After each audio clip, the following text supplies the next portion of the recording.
இந்த நாளினுடைய கர்த்தருடைய வார்த்தை 71ஆம் சங்கீதம் அதனுடைய 8வது வசனம்.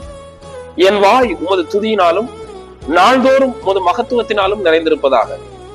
ஒவ்வொரு நாளும் அந்தந்த நாள் துவங்கும் போதிருந்து முடிகிற வரைக்கும் கர்த்தருடைய மகத்துவத்தால் நம்முடைய வாய் நிறைந்திருக்க வேண்டும்.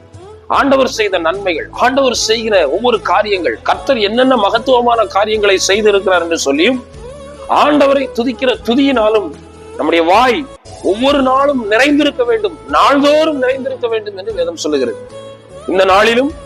இந்த நாளில் கர்த்தர் நமக்கு செய்த மகத்துவங்களையே நம்முடைய வாயின் வார்த்தைகளால் சொல்லிக்கொண்டு அறிக்கை பண்ணிக்கொண்டு கர்த்தரை மகிமைப்படுத்துவோம்.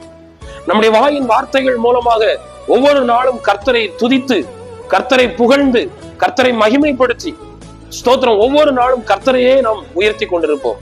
சங்கீதக்காரன் சொன்னதை போல நம்முடைய வாயும் ஒவ்வொரு நாளும் கர்த்தரை துதிக்கிற துதியினாலும் கர்த்தர் நமக்கு செய்த மகத்துவத்தினாலும் நிறைந்திருக்கத்தக்கதாக கர்த்தரை மகிமைப்படுத்துவோம்.